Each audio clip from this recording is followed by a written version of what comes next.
സൂക്ഷ്മദർശിനി എന്ന ചിത്രത്തിൻ്റെ OTT satellite അപ്ഡേഷനാണ് ഇന്നൊരു വീഡിയോ ഭാഗത്ത്.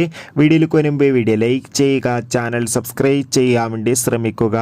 ബേസിൽ ജോസഫ് ഒപ്പം തന്നെ നസ്രിയ എന്നൊക്കെ പ്രധാന കഥാപാത്രങ്ങളായ ചിത്രമായിരുന്നു സൂക്ഷ്മദർശിനി. ചിത്രത്തിനൊരു മികച്ച വിജയം തന്നെയാണ് ഇപ്പോഴും വന്നുകൊണ്ടിരിക്കുന്നത്. എല്ലാ സിനിമാ പ്രേമികളും ഒരേപോലെയാണ് സൂക്ഷ്മദർശിനി എന്ന ചിത്രത്തിൻ്റെ OTT അപ്ഡേഷൻ അറിയാൻ വേണ്ടി കാത്തിരിക്കുന്നത്. ഫൈനലി ചിത്രത്തിൻ്റെ ഏറ്റവും പ്രധാനപ്പെട്ട OTT അപ്ഡേഷൻ പുറത്തുവന്നിരിക്കുകയാണ്. ഇപ്പോൾ ഇതാ സൂക്ഷ്മദർശിനി എന്ന ചിത്രത്തിൻ്റെ OTT അവകാശങ്ങളൊക്കെ ഡിസ്നി പ്ലസ് ഹോട്ട്സ്റ്റാർ എന്ന OTT പ്ലാറ്റ്ഫോം സ്വന്തമാക്കിയെന്നാണ് റിപ്പോർട്ടുകൾ സൂചിപ്പിക്കുന്നത്. എന്തായാലും കാത്തിരിക്കാം ചിത്രത്തിൻ്റെ കൂടുതൽ അപ്ഡേഷൻ അറിയാൻ വേണ്ടി. എത്ര പേരാണ് സൂക്ഷ്മദർശിനി എന്ന ചിത്രത്തിൻ്റെ കൂടുതൽ അപ്ഡേഷൻ അറിയാൻ വേണ്ടി കാത്തിരിക്കുന്നത്? തീർച്ചയായും കമൻറ്റ് ബോക്സിൽ രേഖപ്പെടുത്തൂ. ചിത്രത്തിൻ്റെ സാറ്റലൈറ്റ് അവകാശങ്ങൾ ഏഷ്യാനെറ്റും സ്വന്തമാക്കിയിട്ടുണ്ട്.